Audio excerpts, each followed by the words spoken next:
within Glasgow District Council's Housing Plan 9 is the admission that over 62% of the public sector housing stock is at serious risk of condensation because of inadequate insulation to walls and ceilings and/or inadequate heating systems. Taking Strathclyde as a whole, well over 200,000 dwellings are likely to be affected, a significant part of the Great British housing disaster. For many tenants, the visual evidence of this problem is not hard to find. 2 questions need to be answered. Why is condensation dampness on the increase? And what measures can be taken to reverse this trend? The Technical Services Agency Limited, a tenant-controlled community aid centre, has made research into this problem a priority. In September 1985, the TSA, with the cooperation of Bernard Street Residents Association and Glasgow District Council Housing Department, initiated a pilot project to retrofit 2 maisonettes, putting theoretical survey research into practice and testing the cost-effectiveness of their prescriptive measures. The 2 deck access maisonettes that you see behind us show certain key problems prevalent in the Glasgow Council housing stock. What the TSA did to start with was to analyse, using the Building Research Establishment domestic energy model, exactly how much heat is lost through the building. What we found was that the tenant would have to pay on average £17 to £20 a week to keep the building, to keep the whole house at an average minimum temperature. For certain weeks, cold weeks in January, February and March of last winter, the tenant would have to be expected to pay over £40 per week to maintain an average minimum temperature, which would not necessarily guarantee condensation-free conditions. This is obviously an unreasonable amount of money for the tenant to pay. So the TSA set out to try and quarter that fuel cost by looking at certain key areas where the building loses energy and fitting certain measures in to reduce the heat loss. We hope to bring down the fuel bills between £6 and £8 per week. There are 5 main problem areas. 1. Uninsulated cavity brickwork loses heat at 2.5 times the rate laid down by the current building regulations. 2. Off-peak warm air partial central heating is inappropriate where a large thermal mass is being heated intermittently. The majority of the energy input going to warm the internal brick leaf rather than the occupants. The heating unit is undersized, gives a poor heat distribution, and the high unit cost exaggerates the real increase in fuel prices which occurred during the 1970s. 3. Single glazed steel windows account for over 25% of the fabric losses and can become a waterfall of surface condensation.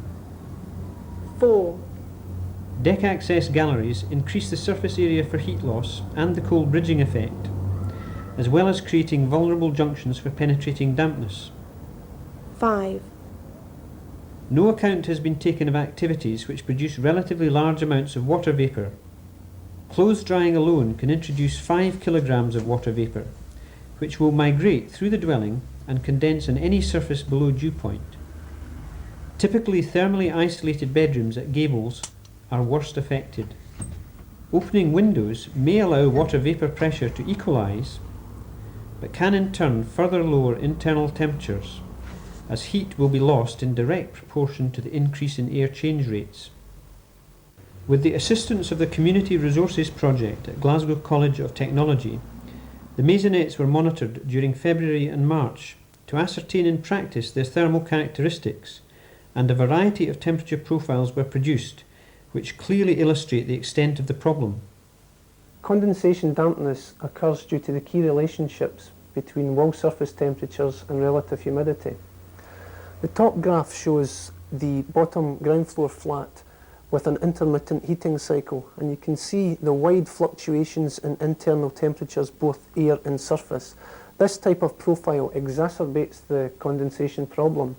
The bottom profile, which we hope to achieve post-contract, is a much flatter curve at a much higher internal temperature.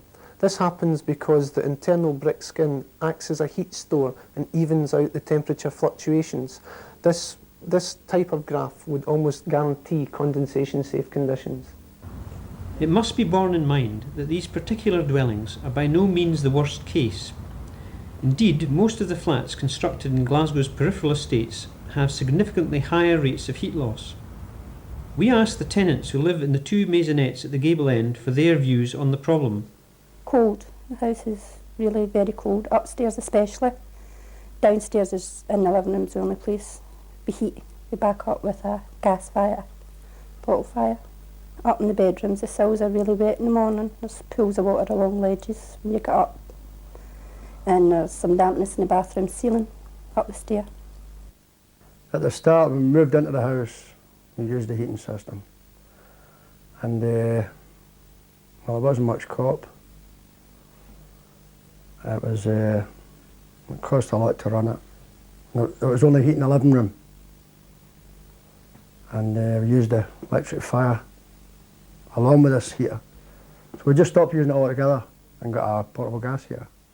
Use that in the hall to sort of take the damp out there. And the clothes in the wardrobe had mildew on them. And one of the bedrooms, the wallpaper's peeling off the wall. And the windows are usually always streaming with condensation. I've paid about 140 for electricity bills, plus the gas bottle refills. Well, my heating bills are extremely high at the moment, and I'm only heating downstairs for it. There's definitely no value for money through that. Plus it's been backed up with £10 gas every 10 days, and that, as I say, is just for downstairs. There's no heating upstairs in the hallway or in the kitchen or bedrooms, which is, when you calculate it up, is over 200 for a couple of months. So what can be done about it? TSA are proffering 5 main remedial measures, which should preferably be installed as a package, although each measure or any combination would have the effect of reducing the incidence of condensation and lowering fuel costs. 1. Insulate the cavity wall roof space and ground floor. 2. Install an economic, controllable, evenly distributed heating system. 3. Glaze in the deck access gallery. 4. Install a controlled ventilation package. 5. Double glaze and draft strip existing steel windows. Now let's look at these measures in greater detail. Remedial measure 1. Fiberglass or rock wool strands are pumped into the cavity, which can reduce the heat loss through the brickwork by 66%. Thus, for the same heat input, considerably higher surface temperatures can be achieved, and more importantly maintained, as the inner leaf acts as a heat store, evening out temperature fluctuations. Insulating the suspended timber floor in the living room, where comfort conditions are required for longer periods, reduces the heat loss by 80%. Loft insulation, although reducing the heat loss, can lead to further problems if cross ventilation is not increased to ensure moisture is dissipated. Water tanks and pipes should also be lagged where appropriate. Remedial measure 2. White meter slimline storage heaters can provide a regular heat input, especially if combined with an external sensor which automatically adjusts the overnight charge to take account of the weather. A radiator providing low-level background heat should be situated in each room. Gas central heating for many house types could be equally applicable and produce similar running costs. Remedial measure 3. By installing low-maintenance UPVC windows, a buffer space is created, which not only stops rain entering, but reduces heat loss from the adjacent surfaces. Also, passive solar gain in the autumn and spring can pre-warm the air in this space, which can be drawn directly into the living room or into the house via the hall door. Alternatively, this space creates an area for clothes drying, taking an activity producing large amounts of water vapour out with the house. Remedial measure 4. By installing humidistat-controlled fans in the bathroom and kitchen, which are automatically triggered when the relative humidity reaches 70%, the majority of water vapour produced by bathing, cooking, washing, etc. can be extracted at source. The fans, by producing a slight negative pressure in the house, can assist in drawing pre-warmed air from the buffer space via a controllable grille in the front door. Fresh air can thus be introduced without a severe cost penalty. Remedial measure 5. Although total window replacement is preferable, it would prove difficult to justify in terms of a lifespan payback analysis. Thus, the decision was taken to reglaze the existing frames with hermetically sealed units. As windows are responsible for almost 25% of the fabric losses, any serious attempt at energy conservation must attempt to reduce this, and in the process increase the surface temperature sufficiently to avoid downdrafts and condensation misting the window. Applying these measures as a package reduces the calculated heat loss parameter by 47%, from 5.9 to 3.17 watts per metre squared floor area per degree temperature difference. In practice, once the measures were installed and the houses remonitored, a totally different temperature profile was produced, with significant fuel savings achieved. Taking a 24-hour cycle where the external air temperatures have been similar, post-contract we find a substantial increase in internal surface and air temperatures. If we look first at the living room, which is called Zone 1, previous to improvements with an average internal air temperature of 11.3 degrees centigrade. This has jumped up to 20.23 degrees centigrade post-contract. Similarly in Zone 2, that is the bedrooms, the kitchen and the hall, with an average internal air temperature of 7.8 degrees centigrade. This has now jumped up to over 18 degrees. Not only has the air temperature increased, also the surface temperatures have increased with, for instance, prior to the remedial measures, if the air temperature in the living room was approximately 21 or 22 degrees centigrade, the external wall surface temperature was around 13 degrees centigrade. But as soon as the heating system was switched off, that decayed very quickly and dropped to as low as 4 degrees centigrade overnight. Now, with the insulation in the cavity, the internal brick leaf is acting as a heat store and achieving a much higher temperature, but more significantly, the decay overnight when the heating is not on is only 2 degrees. This means that these surfaces not only remain above dew point, but also increase the comfort conditions to the tenant, as the resultant temperature, that is, what a person actually feels, is always a combination of air temperature and surface temperature. And the substantial increase in both these has ensured that not only the surfaces remain above dew point, but the tenant feels much more comfortable as they're not sitting in the middle of 4 cold walls. What about the tenant's reaction? Really terrific. The new heating system's working extremely well. No more cold spots in the house. Doesn't matter where you go. The full house is heated. You could walk about quite happily. Any place. No more worry about who's going to make the tea because the kitchen's so cold, or who's going to go out in the hall, or people shouting, shut that door. You're letting drafts in. Really good. Oh, the heating's terrific. Upstairs, especially upstairs. You get the choice to heat upstairs if you want. It's a big difference. They've inserted fans that automatically switch on once the kitchen or bathroom or whatever comes above a certain humidity, and this clears up any condensation before it starts. There's no condensation dampness. None that you can see, that you talk about. The ex-Bel Air fans takes it all away as you're cooking, and it's all away. The deck access is really good. If anything, I'd say that's one of the best features out the lot, because it cuts drafts and everything else that come into the house the minute you opened a window, the outside door. And it's also good for drying clothes, and it's also an extra security lock. The veranda enclosed in, that's terrific. For heating, for drying the clothes, it's good, and the outer door is more secure. Well, we're saving £10 weekly in gas, which we used as a backup for the living room, and between this year's bill and the same amount of time last year, there's a £30 difference. Over 6 weeks, that's £5 a week less. But that's also taking into account we're heating the house top to bottom, whereas before that was only a living room we were heating. Oh, the bills are a big difference in bills. Oh, aye. Well, the first one, say, in the winter, It was about 50 quid less. Plus, we're not using any gas, portable gas. We're not using that at all. There's been quite a few. My neighbours have been in, seen what's happened in that. They're quite taken with the idea, and they're really hoping that the same will be done to their house as has been done here. Although the initial expenditure can be relatively high, the main elements have a direct theoretical and practical payback period. For instance, every £1 spent in insulating walls can save 40p in energy costs per annum. In other words, cavity wall insulation can pay for itself in 2.5 years. White meter electricity, compared with domestic tariff or liquid petroleum gas, can save enough to pay the capital cost of one radiator each year.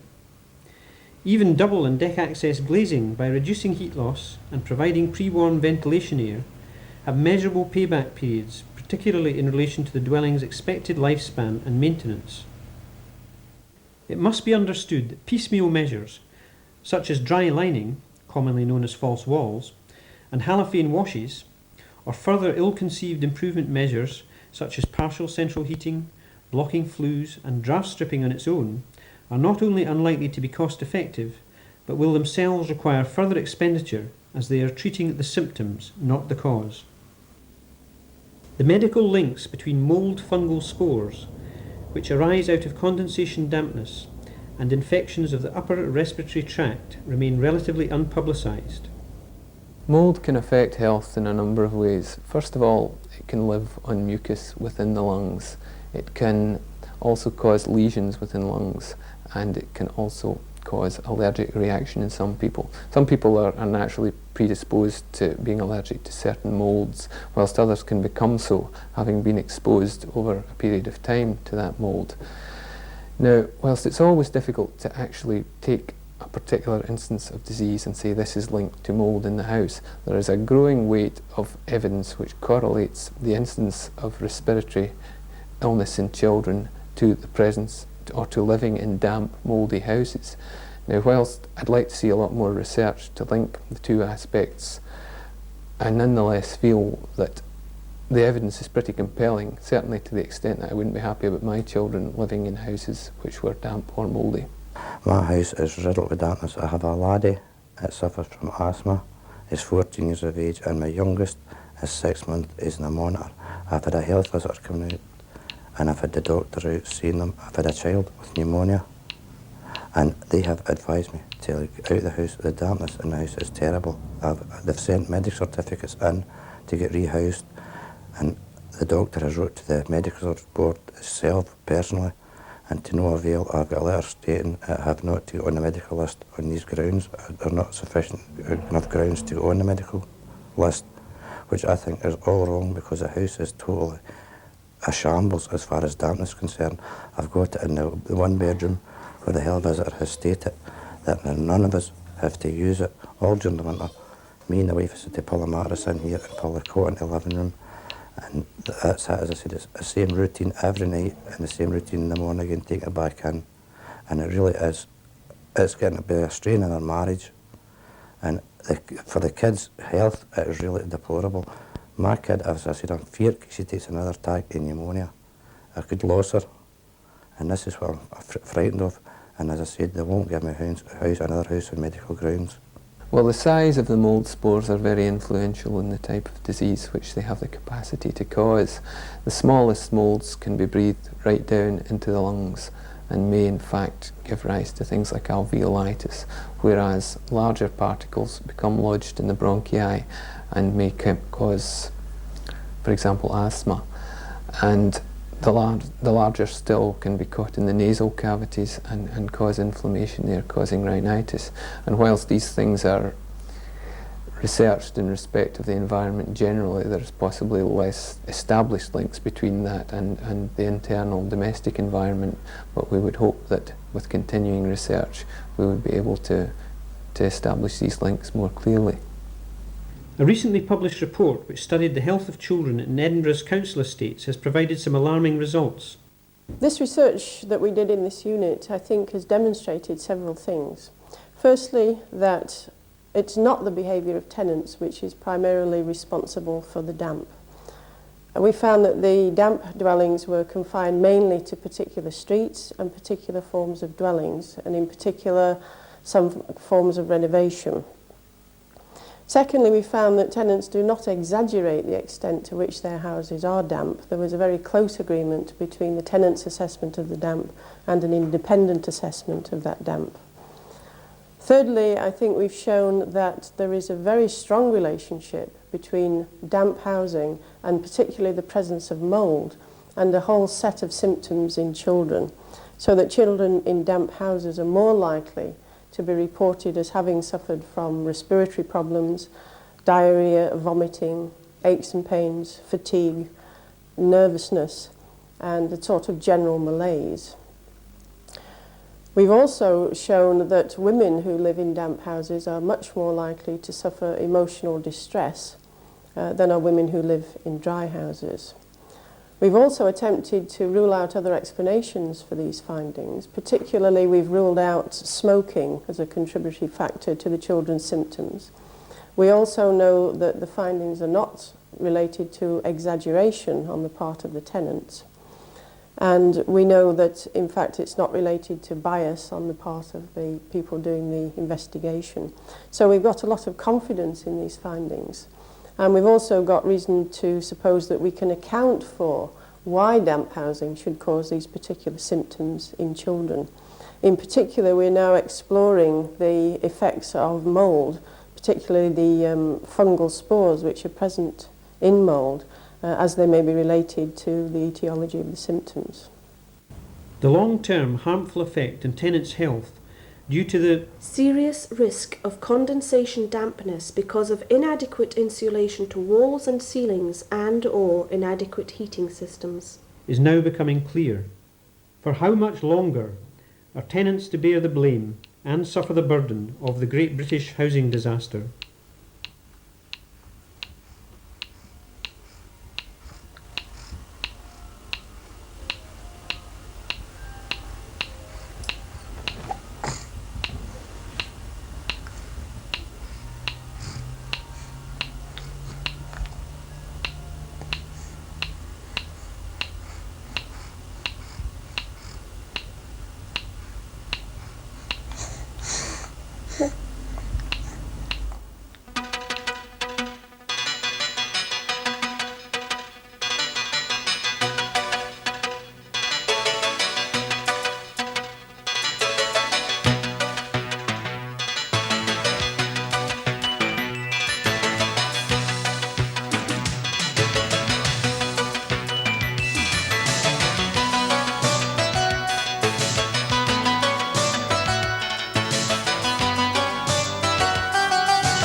If your tenants association or community group require more information or advice on condensation dampness or related housing problems, please contact the Technical Services Agency at this address.